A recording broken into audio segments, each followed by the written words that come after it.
찬송가 351장으로 함께 찬송 드리겠습니다. 찬송가 351장입니다.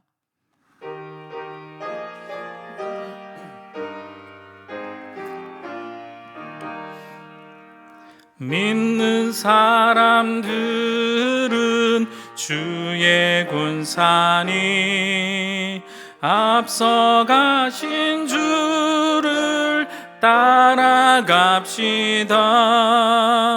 우리 대장 예수 길을 들고서 접전하는 곳에 가신 것 보라. 믿는 사람들은 주의 군산이 앞서 가신 주를 따라갑시다. 원수 마귀 모두 쫓겨가기는 예수 이름 듣고 겁이 남이라. 우리 찬송 듣고 지옥 떨리니 형제들아 주를 찬송합시다. 믿는 사람들은 주의 군산이 앞서 가신 주를 따라갑시다. 세상 나라들은 멸망당하나 예수 교회 영영 왕성하리라. 마귀 권세 감히 해치 못함은 주가 모든 교회 지키심이라. 믿는 사람들은 주의 군산이 앞서 가신 주를 따라갑시다. 백성들아 와서 함께 모여서 우리 모두 함께 개가 부르세. 영원토록 영광 권세 찬송을 우리 임금 주께 돌려보내세. 믿는 사람들은 주의 군산이 앞서 가신 주를 따라갑시다.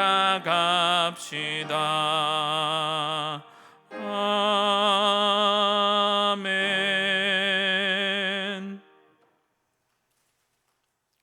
오늘 보실 하나님의 말씀은 구약성경 나훔 3장 1절에서 19절 말씀입니다. 나훔서 3장 1절에서 19절 말씀입니다. 구약성경 1299면에 있습니다. 말씀을 함께 보겠습니다. 화 있을진저 피의 성이여 그 안에는 거짓이 가득하고 포악이 가득하며 탈취가 떠나지 아니하는도다. 휙휙하는 채찍 소리, 윙윙하는 병거 바퀴 소리, 뛰는 말, 달리는 병거, 충돌하는 기병, 번쩍이는 칼, 번개 같은 창, 죽임당한 자의 뇌, 죽음의 큰 무더기, 무수한 시체여 사람이 그 시체에 걸려 넘어지니. 이는 마술에 능숙한 미모의 음녀가 많은 음행을 함이라. 그가 그의 음행으로 여러 나라를 미혹하고 그의 마술로 여러 족속을 미혹하느니라. 보라, 내가 내게 말하노니 만군의 여호와의 말씀에 내 치마를 걷어 올려 내 얼굴에 이르게 하고 내 벌거벗은 것을 나라들에게 보이며 내 부끄러운 곳을 뭇 민족에게 보일 것이요. 내가 또 가증하고 더러운 것들을 내 위에 던져 능욕하여 너를 구경거리가 되게 하리니 그때에 너를 보는 자가 다 내게서 도망하며 이르기를 니느웨가 항폐하였도다. 누가 그것을 위하여 애곡하며 내가 어디서 너를 위로할 자를 구하리오 하리라. 내가 어찌 노아 몸보다 낫겠느냐? 그는 강들 사이에 있으므로 물이 둘렸으니 바다가 성루가 되었고 바다가 방어벽이 되었으며 구스와 애굽은 그의 힘이 강하여 끝이 없었고 북과 루빔이 그를 돕는 자가 되었으나 그가 포로가 되어 사로잡혀 갔고 그의 어린아이들은 길 모퉁이에 매어 짐을 당하여 부서졌으며 그의 존귀한 자들은 제비 뽑혀 나뉘었고 그의 모든 권세자들은 사슬에 결박되었나니 너도 술에 취하여 숨으리라. 너도 원수들 때문에 피난처를 찾으리라. 내 모든 상성은 무화과 나무에 처음 익은 열매가 흔들리기만 하면 먹는 자의 입에 떨어짐과 같으리라. 내 가운데 장정들은 여인 같고 내 땅의 성문들은 내 원수 앞에 넓게 열리고 빗장들은 불에 타도다. 너는 물을 길어 에워 쌓일 것을 대비하며 너의 산성들을 견고하게 하며 진흙에 들어가서 흙을 밟아 벽돌 가마를 수리하라. 거기서 불이 너를 삼키며 칼이 너를 베기를 느치가 먹는 것 같이 하리라. 내가 느치같이 스스로 많게 할지어다. 내가 메뚜기같이 스스로 많게 할지어다. 내가 내 상인을 하늘의 별보다 많게 하였으나 느치가 날개를 펴서 날아감과 같고 내 방백은 메뚜기 같고 너의 장수들은 큰 메뚜기 떼가 추운 날에는 울타리에 깃들였다가 해가 뜨면 날아감과 같으니 그 있는 곳을 알 수 없도다. 하수르 왕이여, 내 목자가 자고 내 귀족은 누워 쉬며 내 백성은 산들에 흩어지나 그들을 모을 사람이 없도다. 내 상처는 고칠 수 없고 내 부상은 종하도다. 내 소식을 듣는 자가 다 너를 보고 손뼉을 치나니 이는 그들이 항상 내게 행패를 당하였음이 아니더냐 하시니라. 아멘. 오늘 나움 3장에서는요 2장에 이어서 니느웨의 멸망하는 모습에 대해서 예언하는 내용이 나옵니다. 앞에 2장에서는 니느웨 성이 포위당하여 공격당한 뒤에 성이 함락되고 또 약탈과 파괴되어가는 과정들을 중심으로 예언하는 내용이었다면 오늘 3장에서는 이 니느웨가 왜 멸망할 수밖에 없었는가 하는 것을 강조하면서 예언하는 내용이 나옵니다. 오늘 본문 나움 3장의 내용을 단락별로 살펴보면 이렇게 나누어 볼 수 있습니다. 첫 번째는 심판의 이유와 근거에 대해서 1절에서 3절 말씀까지 나오고요. 수치를 당하는 니느웨에 대해서 4절과 7절 말씀, 세 번째 부분은 노아 몸보다 낫지 않는 니느웨에 대해서 8절에서 11절 말씀에 나오고요. 마지막으로 네 번째는 니느웨의 멸망과 기뻐하는 주변 국가들의 모습에 대해서 12절에서 19절 말씀에 이렇게 나옵니다. 단락별로 자세히 살펴보겠습니다. 첫 번째 단락으로 심판의 이유와 근거에 대해서 말씀이 나옵니다. 니느웨에 임박한 멸망을 먼저 1절에서 선포하는데요. 1절 말씀에 보시면 이렇습니다. 화 있을진저 피의 성이여, 그 안에는 거짓이 가득하고 포악이 가득하며 탈취가 떠나지 아니하는도다 라고 말씀합니다. 화를 먼저 선포하시면서 니느웨 성의 이 멸망을 선포하는데, 니느웨 성을 어떤 성이라고 부르는 거 보니 피의 성이라고 부릅니다.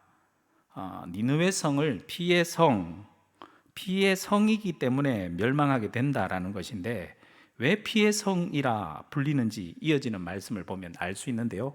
그 성의 모습에 대해서 이렇게 얘기합니다. 거짓이 가득하고 포악이 가득하며 탈취가 떠나지 아니하는도다, 이렇게 말씀합니다. 그 성이 거짓이 아주 가득 찼고 폭력이 아주 난무하며 그리고 빼앗고 짓밟히는 것이 마치 일상인 듯한 성이니까 피의 성이라고 불릴 만한 성인 거죠. 그의 성의 모습에 대해서 이렇게 얘기하고 2절 3절에 보면 그 당시 악명이 자자했던 악수르 군대의 모습을 아주 생생하게 묘사하고 있습니다. 2절과 3절 말씀 보시면 휙휙하는 채찍 소리, 윙윙하는 병거 바퀴 소리, 뛰는 말, 달리는 병거, 충돌하는 기병, 번쩍이는 칼, 번개 같은 창, 죽임당한 자의 때, 죽음의 큰 무더기, 무수한 시체여 사람이 그 시체에 걸려 넘어지니, 이렇게 아주 짧고 아수르 군대에 대한 모습, 그 당시 악명 높았던 아수르 군대의 모습, 그리고 군대가 지나가고 난 다음에 시체가 가득한 아주 처참한 모습에 대해서 아주 생생하게 묘사하고 있습니다. 이렇게 니느웨의 임박한 멸망을 선포하면서 이런 성이기 때문에, 피의 성이기 때문에, 그리고 이렇게 악명 높은 군대의 모습이었기 때문에 심판당했다라는 말씀을 선포하고 있습니다.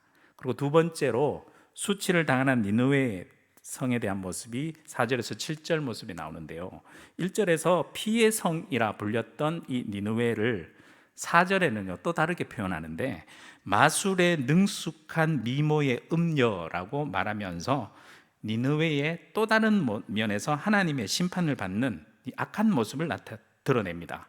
4절 말씀에 보겠습니다.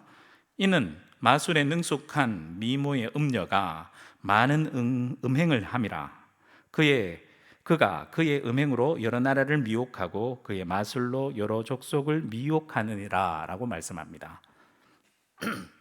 니느웨가 겉으로는 마치 패권 국가, 힘센 국가로 행세를 하면서 이렇게 평화를 조율하는 척하지만 그 실상을 내다놓고 보면 아주 비열한 속임수도 쓰고 아주 전략적으로 힘이 연약한 약소국을 무너뜨리고 이권을 취하는 아주 이중적인 모습을 보였고, 또 아수르가 정책적으로 피정복민들에게 자기 종교를 이렇게 공식적으로는 강요하지는 않은 것처럼 보이지만 아주 교모하게 미혹하여서 유다를 비롯한 모든 나라의 이방 종교가 번성할 수 있도록 했기 때문에 이렇게 표현한 것 같습니다.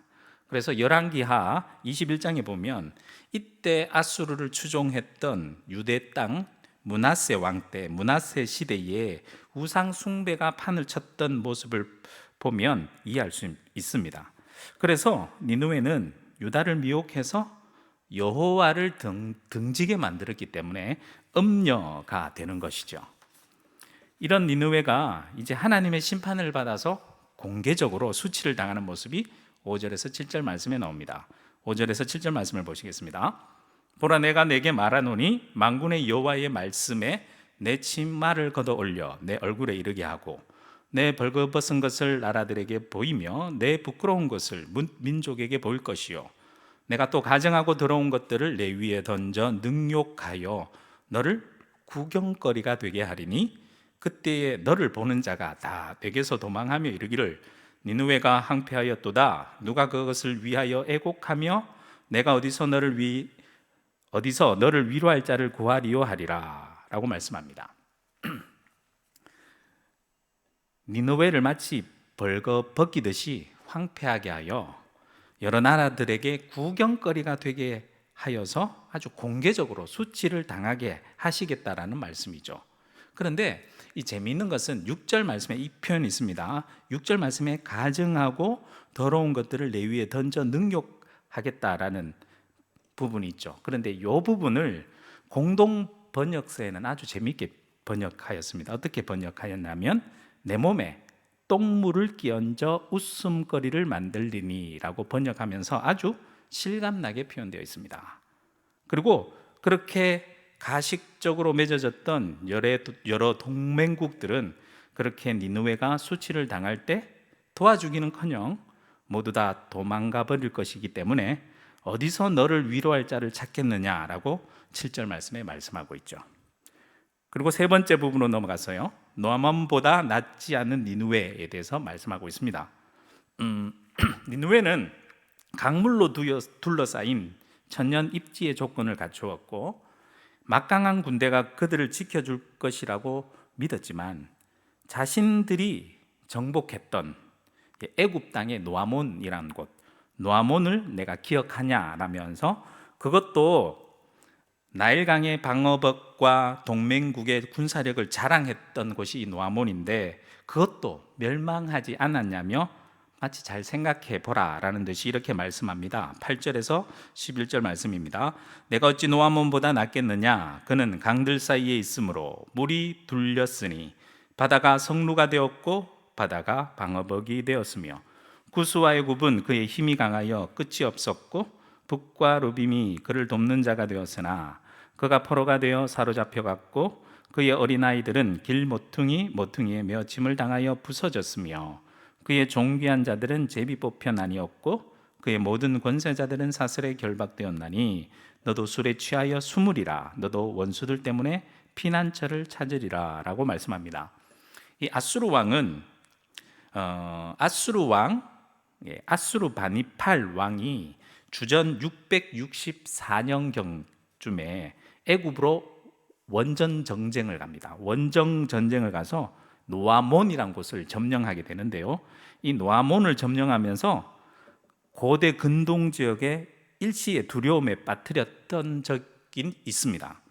이 노아몬이란 곳은 이 나일강이 마치 활처럼 굽게 휘어 흐르는 곳이었기 때문에 공략해서 점령하기가 아주 어려운 곳이었습니다. 게다가 이 노아몬이란 곳은 구스와 그 당시 주변 애굽 또 언급되었듯이 붓과 루빔이 도와주고 있었기 때문에 노아몬을 정복한다는 것은 정말 불가능해 보였던 곳이었습니다. 그런데 그러한 곳도 점령됐다면 니느웨 점령은 차라리 쉬운 일이다라는 것이죠. 점령되어서 어린아이들이 거리 모퉁이마다 내동댕이 쳐서 죽임을 당하고 또 존귀한 자들은 제비 뽑기로 점령자들의 소유물이 되고 권세자들은 사슬에 묵혀 사로잡혀가고 침략군 앞에서 얼이 빠져서 술 취한 사람들처럼 막 숨을 곳을 찾아다니는 모습을 자세하게 표현하는데 예전 노아몬이 점령되었을 때 이 모습이 그러한 운명이 니느웨의 운명과도 같을 것이다 라고 말씀하고 있는 거죠. 그러면서 네 번째 파트 마지막으로 이렇게 말씀하는데요. 니느웨의 멸망과 기뻐하는 주변 국가들에 대해서 설명하고 있습니다. 먼저 12절에서 14절까지 내용을 쭉 보면 니느웨가 무너져 황폐해져 가는 모습을 아주 생생하게 묘사하는데요. 12절 말씀 볼까요? 내 모든 산성은 무화과 나무에 처음 익은 열매가 흔들리기만 하면 먹는 자의 입에 떨어짐과 같으리라 라고 말씀합니다. 이 무화과 나무에 처음 익은 열매를 조금만 흔들어도 다 떨어지는 것처럼 니느웨는 쉽게 정복당할 것이다 라고 말씀하고 있는 거죠. 13절 말씀 계속 보시면 내 가운데 장정들은 여임 같고 내 땅의 성문들은 내 원수 앞에 넓게 열리고 빗장들은 불에 타도다 라고 말씀합니다. 니느웨의 용사들은 마치 여인들처럼 두려움에 사로잡혀서 제대로 저항해 보지도 못하고 성문이 공격군 앞에서 그냥 활짝 열리게 되고 그 빗장은 비틀어서 막을 수 없도록 불에 타 없어진다라고 말합니다. 실제로 이 니느웨가 포위되고 점령당하는 그 기간이 3개월 정도 되었다라고 얘기합니다. 아수르와 바벨론에 의해서 이 사마리아성, 유대의 사마리아성과 예루살렘 성이 함락될 때에는요 1년 반 이상이 걸렸었어요. 그런데 그것에 비하면 막대한 성, 강력한 성으로 알려졌던 이 느느웨 성이 3개월 만에 함락되었다면 정말 어처구니 없이 너무나도 쉽게 함락된 것입니다. 이어서 나옴은 니느웨를 향하여 포위될 것을 대비하라고 말해주는데요. 14절 말씀에 보면 너는 물을 길어 애워 사일 것을 대비하며 너의 산성들을 견고하게 하며 진흙에 들어가서 흙을 밟아 벽돌 가마를 수리하라 라고 얘기합니다. 포위될 것을 대비해서 물을 모아두고 벽돌을 만들어서 성벽을 수리해 보라 라고 말하는 거죠. 하지만 그 시도는 아무 소용이 없을 것이라고 바로 이어서 15절 말씀에 이렇게 말씀합니다. 거기서 불이 너를 삼키며 칼이 너를 베기를 느치가 먹는 것 같이 하리라. 내가 느치같이 스스로 많게 할지어다. 내가 메뚜기같이 스스로 많게 할지어다 라고 말합니다. 니느웨는 결국 불에 삼킴을 당하고 칼에 베임을 당할 것이다 라고 합니다. 마치 느치가 푸른 것을 모두 삼켜버리듯이 이 불이 니느웨를 삼켜버릴 것이라고 말씀하는데요. 재미있는 것은 이 느치가 나오는데 앞부분에 나온 느치와 뒷부분에 나온 느치가 좀 다릅니다. 대상이 다릅니다.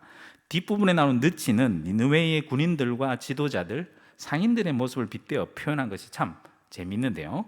느치와 메뚜기같이 숫자를 아무리 많게 하더라도 이렇게 될 것이라고 16절과 17절 말씀에 빗대어 이렇게 표현합니다. 내가 상인을 하늘의 별보다 많게 하였으나 느치가 날개를 펴서 날아감 같고 내 방백은 메뚜기 같고 너의 장수들은 큰 메뚜기 떼가 추운 날에는 울타리에 깃들였다가 해가 뜨면 날아감과 같으니 그 있는 곳을 알 수 없도다 라고 말씀하죠. 아수르 군대가 메뚜기채처럼 아무리 수없이 많을지라도 성을 방어해내지 못하고 침략자 앞에서 메뚜기가 날아가 버리듯이 도망가 버릴 것이다 라고 하는 거죠. 16절에는 이 메뚜기 떼가 푸른 것을 찾아 날아가 버리듯이 니느웨에 모여있던 수많은 이익을 찾아 모여왔던 상인들이 마치 메뚜기 떼처럼 푸르 날아가 버릴 것이고, 17절에는 수비병들과 그 관리들이 셀 수 없이 니느웨 성에 많이 있다 하더라도 추운 날에 아침이 되어 울타리에 물이 지어 이렇게 모여있던 메뚜기 떼가 해가 떠서 따스해지면 호련히 푹 날아가 버리듯이 다 도망가 버릴 것이다 라고 말씀하고 있는 것입니다. 참 재미있는 표현이죠. 그러면서 마지막으로 18절에서 19절 말씀은 아수르 왕에게 직접 멸망을 선포합니다. 18절 말씀 보실까요? 아수르 왕이여, 내 목자가 자고 내 귀족은 누워 쉬며 내 백성은 산들에 흩어지나 그들을 모을 사람이 없도다.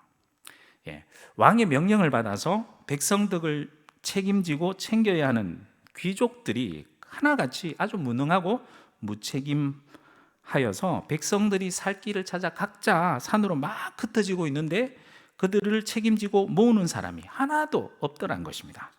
19절 말씀 계속 보겠습니다. 내가 상처는 고칠 수 없고 내 부상은 중하도다.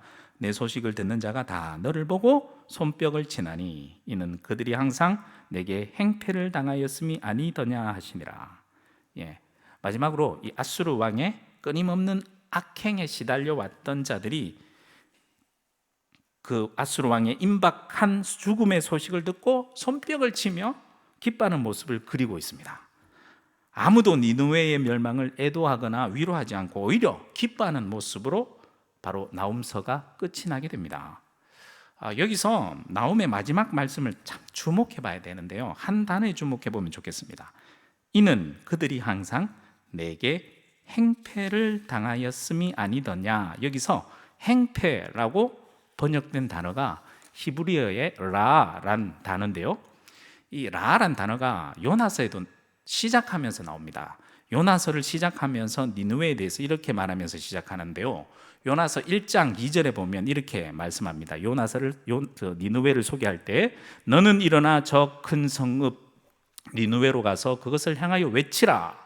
그 악독이 내 앞에 상달되었음이니라 하시니라. 여기서 악독이란 단어가 바로 나훔서 마지막이 조금 전에 얘기했던 행패로 번역된 같은 단어 라란 단어입니다. 이 요나서는 악독한 니느웨가 하나님의 말씀 앞에 회개하는 모습을 보시면서 하나님께서 마지막에 요나에게 이렇게 말씀하시지요.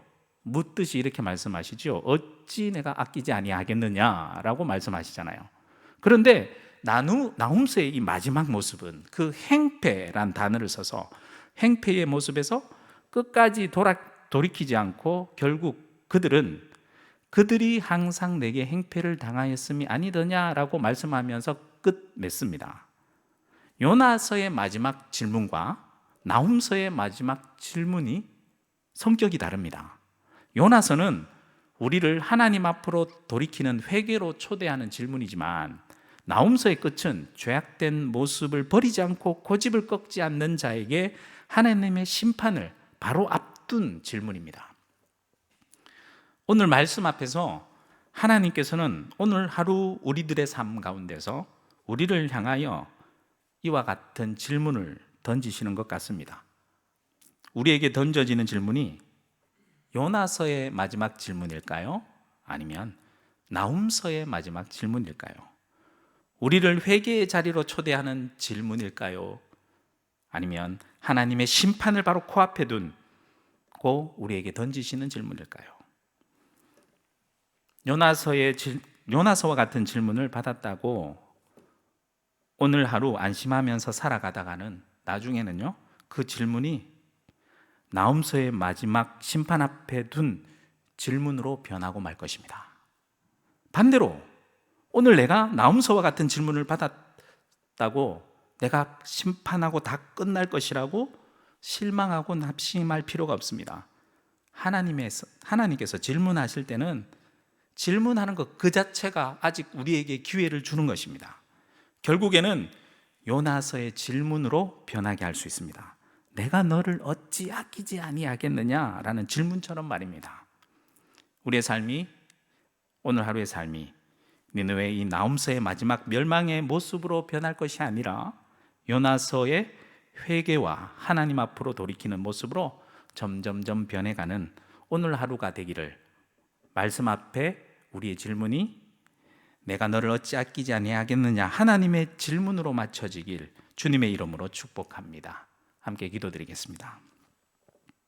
오늘도 말씀의 자리로 인도해 주신 하나님의 은혜에 감사드립니다.